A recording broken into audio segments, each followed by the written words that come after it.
WICR. Gentlemen, seen your midterm grades yet? Oh, they're not posted yet, sir. 2 C's, 2 D's, and an F. That's a 1.2 grade average. Fat, drunk, and stupid is no way to go through life, son. This is WICR. All right, everybody, welcome back to WICR PMP Sports today. Obviously, you know the news of Jose Fernandez passing away this past Sunday, early morning in a boating accident. 24, him and his two friends were boating. One of them had a very close contact with a lot of the Florida Marlins. So it's usually a routine kind of thing that he did often because he's from Cuba. It's a lot. Even a lot of Floridians fish a lot because I have family out there and friends too that go fishing all the time. But it was just late at night. Alcohol was ruled out. Anything sketchy like that was ruled out. It was just a normal night for them. Ended up in one of probably the biggest tragedies a sport has seen of a young star, maybe since Len Bias, you could say. Even though Len Bias never played a game, it was just the anticipation of it. The whole expectation of a Hall of Fame talent, and even, you could say, a Hall of Fame person, because you hear nothing but good things about him. He was expecting a child. He just announced not too long ago afterwards. Obviously, not too long ago before it happened, he announced that he was pregnant. Him and his girlfriend were pregnant. In perspective of games that were canceled for such situations over time, last year, Baltimore riots, they canceled a couple games for that. There was a Navy Yard attack, I remember that, for the Nationals. But really, there wasn't that much of there hasn't been anything this devastating to the game of baseball. There was Corey Lytle and Nick Adenhart when they died a few years ago. It was almost 10 years ago now. It's 10 years ago for Corey Lytle soon in a week or two. And then Nick Adenhart was around 08, 09, I think, when he died in a car accident the night after his first game I think he pitched. Yeah, it was. And you got Oscar Taveras, too. Oscar Taveras, too, was one of the best prospects in baseball who died drunk driving, car accident.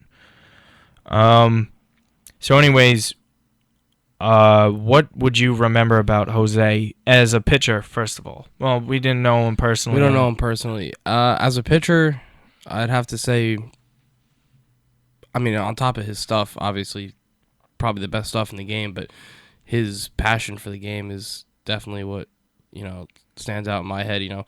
He was always amped up and supportive of his teammates. The famous clip of, when Giancarlo hit that, 487-foot shot, and he goes crazy in the dugout, just stuff like that. When he hit his first homer also, which was... It was a bomb, too. Yeah, it was a bomb. That was well hit. That wasn't just a regular homer over the fence, like a short porch at Yankee Stadium. That'd go out in any ballpark, left field. Oh, yeah. I think what the real sad part was, he definitely, I was saying this earlier in the morning show, there was only a handful of guys, and I don't toss the term around great loosely, right, like most people do, like, oh, this guy's great. Like, I don't really do that often. There's very good and pitchers that actually scared me going into a game saying, I don't know how good of a shot we have. There was only Roy Halladay in his prime, Kershaw right now. Yeah. Even Greinke too was very, very difficult.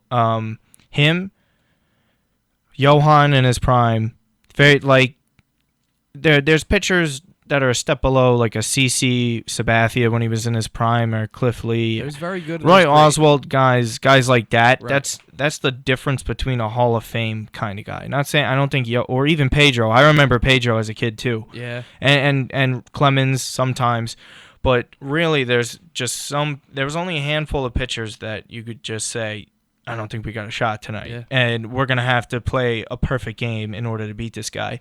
And him in Miami was actually one of the best pitchers of all time, even the small sample size that it was. He lost his first game at home this year. That was it. His last start was his best start of his career. Yeah, it was. 8 shutout, 3 hits, 12 Ks. 12 Ks against the Washington Nationals, who are a contender for the World Series this year. And he struck out Daniel Murphy, who, in my opinion, should be MVP. Yep.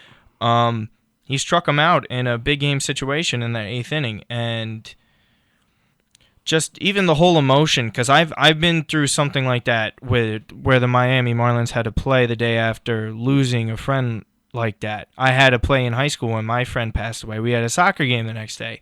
So the whole expectations and trying to actually it's one thing to just even try and play through it. It's to perform, and they actually performed. And when he hit that home run, that was the longest home run he said he ever hit, even in batting practice, because he says he doesn't pull the ball because he's a leadoff hitter. So when he hit that, it was just incredible to see. That's going to be one of the most iconic home runs of all time. Yeah. And you could just see it in the moment that he's rounding around the bases, and you could hear him on the Le Batard show this morning in Miami talking about he doesn't remember it. It's a blur to him, because just even hitting a home run for a guy like that is surreal enough, but to do it regarding the circumstances, and no one actually knew how close they were together until after the fact. Right, because it's not that they something that met needs to be after he said, passed away. Yeah, because on a normal basis. He went to the mound where they had the day of, and he was at the mound. You could see it posted on Instagram. There's 3 different pictures of him looking all in the different directions, and they had a long caption because these guys stay and play together every day. And it was sad because it makes you appreciate everything, especially me as a Mets fan too. I don't care. They could have all the injuries they want, these pitchers this year. I'm glad enough that I still get an opportunity to see these guys and how actually talented they are and how special it is. And I don't take it for granted anyways, because I've been used to the losing for so long. Of course. But you really got to appreciate it, because a guy like that, and I'm not just saying that, it's because, to honest to God truth, he was that talented. It's going to be a little while, another 5 or 10 years before a guy that talented comes up and is that good. I agree. Because even as talented as the Mets pitchers are, I don't think none of them were even close to as talented as he was. Maybe Syndergaard, you give him, because he's so unique, It's the closest, probably, yeah. But even just at his age, 24, when he came up straight from A-ball to go play against the Mets at Citi Field, and was just electrifying ever since his first pitch to his last one. Really makes you wonder what could have been on what a great pitcher he was. But as Vince Scully said, don't be sad of what could have been. Just be happy about what was. And I'm happy I got to see him beat up on my Mets all the time. It's okay. I could take it. I've been used to the beating, so I don't know. Any last thoughts on that? It's just sad for baseball. The rest of the year, you kind of just, that's kind of on your mind. And I really, commend the Mets, especially. They're in division rivals, and Cespedes from Cuba. And in the middle of a wild card race. Yeah, and putting the jersey up for him in the dugout, and I assume they're going to continue to do it. And I think it's great, and I think the Dodgers too. Puig, it's another Cuban, and I just think it's Cubans all over the league. Amadis Diaz was a good friend of his. They played on a little league team back in Cuba. There's nothing much else left to say about this except that I think the Marlins should retire his number. Yeah, because he was great. He went to 2 All-Star games. The small sample size isn't even really a thing. It's not that small of a sample. Yeah. Even though he had the surgery, you could argue that he was their best pitcher ever. Him out 230, 240 wins possibly. Max contract coming up next year. After he enters free agency. Big time stuff, and it's just it's hard to see. But. But at the end of the day, he was probably the most talented pitcher they have ever had, and even the league has ever seen. Because just one last final thought. A lot of people try and compare young pitchers to Doc Gooden all the time. Julio Urias, you see him come up this year. There was a lot of comparisons with Taijuan Walker for the Mariners. None of them came up and really performed straight up from low ball to the majors. He was the guy. He was the closest thing to Doc. And it's not a shot at Doc either, but I hope he realizes what value of things are now. Hopefully, because there's still a lot of rumors that he's having problems with drugs and everything. And I just hope he gets himself figured out. Hopefully, the Marlins will get back into it because they have a nice core of young hitters. So hopefully they hit on some of these prospects they got, and hopefully some of them will come up.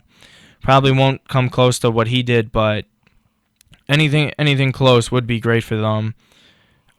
That's it for that segment.